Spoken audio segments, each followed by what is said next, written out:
All right, ladies and gentlemen, good afternoon. It's 12:15. We're going to get started. Thank you so much for joining our afternoon Steam Bites workshop. These Steam Bites workshops have been taking place all throughout this current school year, and we are really happy to present them one after another in rapid succession here during our STEAMpower Conference. These 15-minute sessions are intended to give you some activities or ideas that you can implement immediately with your students with minimal resources and hopefully zero cost. So we're using materials that you will likely have around the home, around the office, or that you can pick up from the grocery store for next to nothing. Today's workshop is going to blend, or rather, we're going to find some intersections in between science and art. The topic of today's session is coffee filter chromatography. So if there are any new words in that title, if you're going chromatography what? Well, you're in the right spot. We'll do a little of explaining and provide a little backstory to that, and we'll get you set up so that you can replicate this immediately with your students using coffee filters and some markers. These sessions are all pre-recorded for your convenience. Since they are demonstrating activities, I want to ensure that I don't go over time. I want to make sure I stick to 15 minutes. So to do that, I pre-recorded all the sessions for you. If you have any questions or comments, or if you'd like to communicate with anyone in the chat room about implementation ideas, I encourage you to take advantage of that. The chat room is open and available. And of course, at the very end, I'm happy to answer questions and clarify things that you may want to know more about. But without further ado, I have one thing to do actually before I play that video. I did drop a link to the feedback form in the chat room. Please, please, please go ahead and fill that out when the session is over. Your feedback helps direct us both this week as the conference is ongoing, and of course next year when we launch our STEAMpower Conference again in 2022. So please do fill that out. I'll send that link out in the chat room one more time at the end of the session. But let's get started with coffee filter chromatography.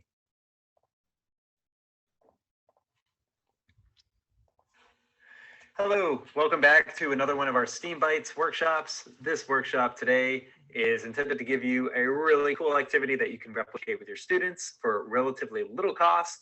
And in less than 15 minutes today, you will be able to walk out this virtual door with the knowledge and know-how to implement this with your class. So today's topic is coffee filter chromatography. Let's break that down a little bit. Coffee filters.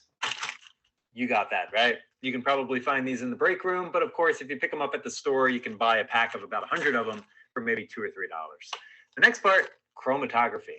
Chromatography is a technique that's been around for quite a while, and chromatography, simply put, is separating the pigments in a color. So we're doing a science activity, but there are tons of art connections. Or actually, we could say the other way around. We're doing an art activity that has tons of science involved. So we're really embracing the A in STEAM today in our coffee filter chromatography activity. Okay, so what are we going to do? Well, we're going to do some science, some gravity-defying science. Hopefully I've caught your attention there. Gravity-defying science, and we're going to mix in some art. What are we going to start with? Well, we're going to start with a coffee filter. And I want you to go to your marker box. And just as a quick disclaimer, if you grab a dry erase board, dry erase board marker, any of the brands that you would typically use for that purpose don't really work very well. You're welcome to try it. In fact, I encourage you to try it with your students because failures are just as valuable when learning about chromatography or really anything in general. Not getting the results that you want and failing are sometimes just as valuable as getting the desired results. But for our initial purpose, please grab some art markers that you have, and of course a coffee filter. Now I have a round one. You can use any style you want. Make sure they're on the larger side because we are going to need to fold this up. Now I'm going to take my coffee filter, I'm going to lay it on top of my marker box just so the color doesn't bleed through and onto the table, but you might have a better solution in your workspace. Now I want to leave a space directly in the center of my coffee filter. So I'm going to draw a circle that is about the size of a silver dollar. It's maybe 1.5 to 2 inches across. And I want to leave that space empty. Why? Well, that's the part that's going to get dipped in the water. We'll get to that in just a moment.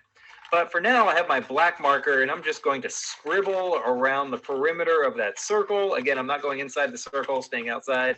And I'm just adding some ink here to my coffee filter.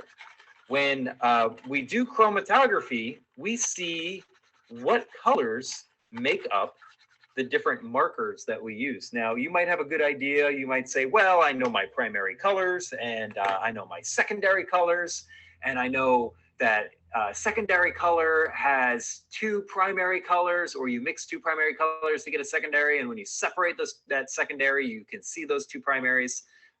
That's a good start. In fact, I encourage you to ask those questions with your students to see if they can tap into prior knowledge. What colors would you find inside of an orange marker? What do you think? Are you going to find blue? Probably not. What about some other colors? What other colors do you think you'd find in an orange marker? Or really, in any type of art that uses orange, how do you get orange? Where does it come from? Well, it's not a primary color. It's a secondary color. Okay, so what I do while I'm talking, I'm working on this coffee filter and I'm not explaining. So I colored in the center of my coffee filter. And again, I left a gap in the center, and I'm going to fold my coffee filter in half. And I'm going to fold it in half again. And then I'm going to just roll it a little bit.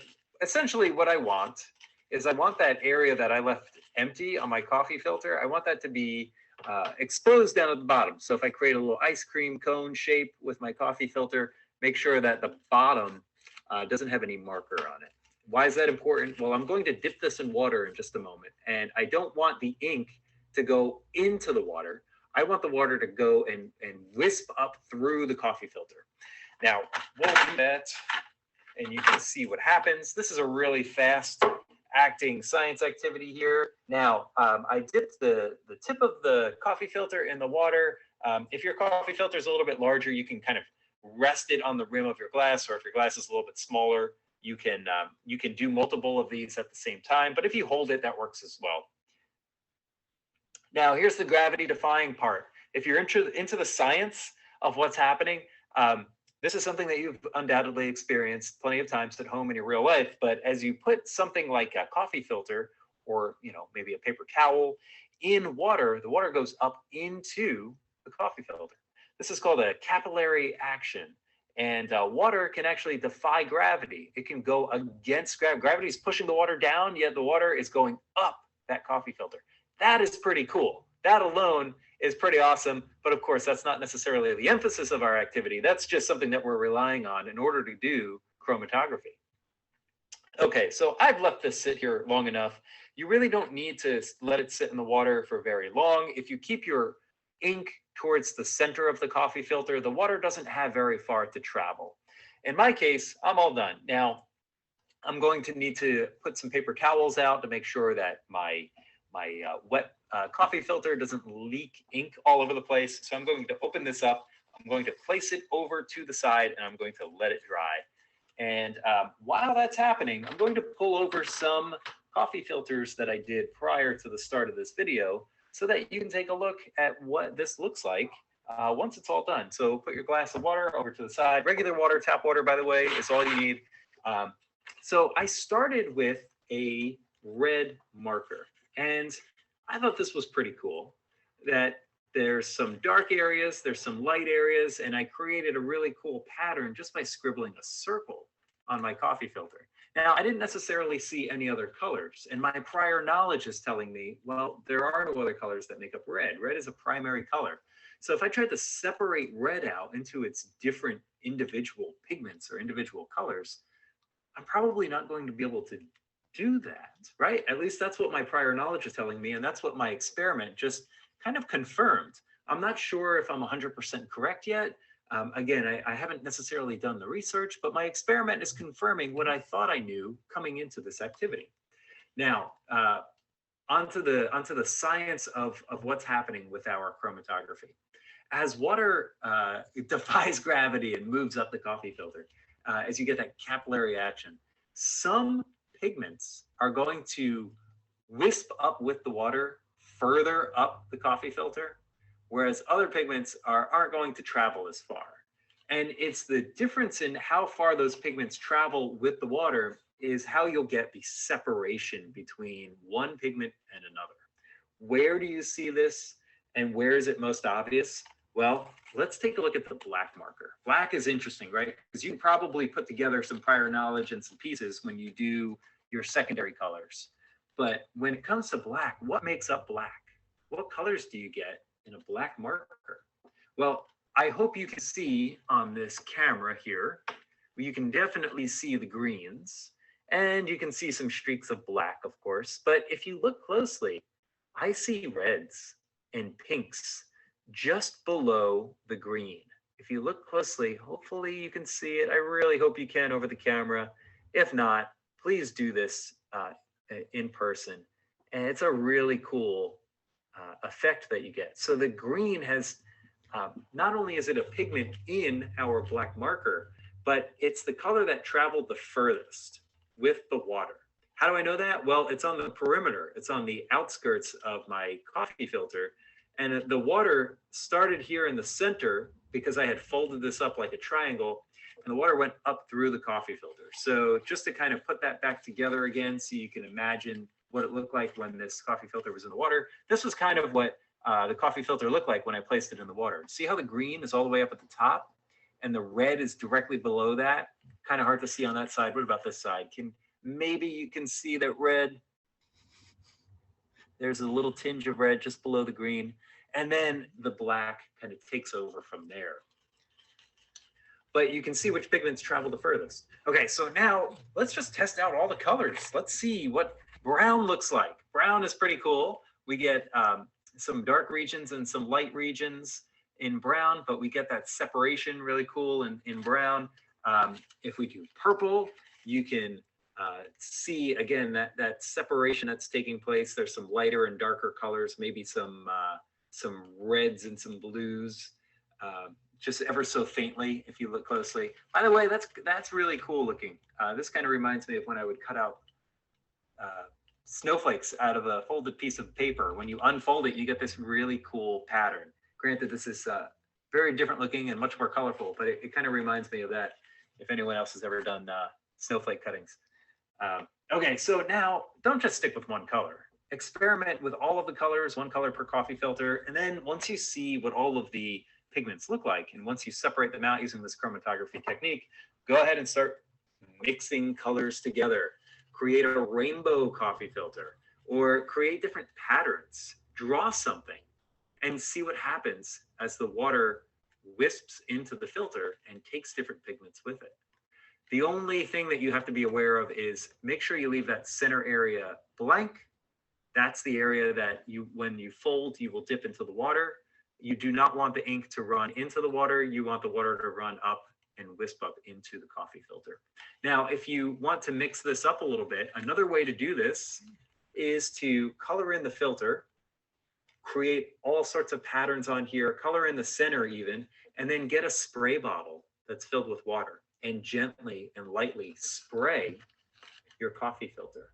When the water makes contact, it won't wisp up through. Like if your coffee filter is laying flat on the table and you spray it with water, the water is going to spread out to the dry areas. And as it spreads out to the dry areas, if it comes in contact with any of your drawings or any of your ink that you used, it's going to take some of those colors with it, some of those pigments with it.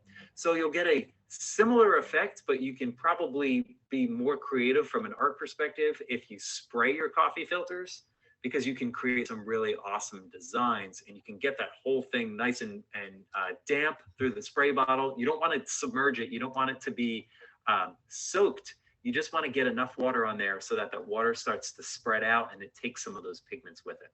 So again, there's a science activity here. There's an art activity. I'm not even sure which one comes first at this point, but you can have a blast with this and kids can get really creative. And of course they can see what colors exist behind what pigments rather are behind their colors in their marker box. The biggest wow is probably going to be that black one. You get some greens and some reds in there.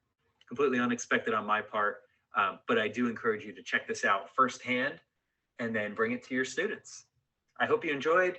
I'll see you again tomorrow for our next STEAM Bites activity, and Have fun.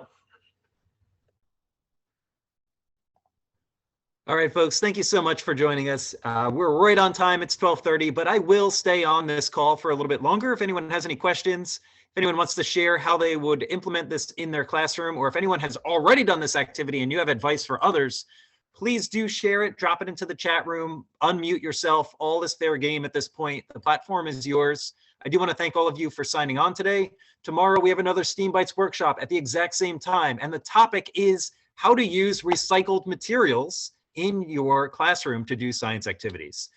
My personal favorite, so don't miss it. That's tomorrow at 12:15.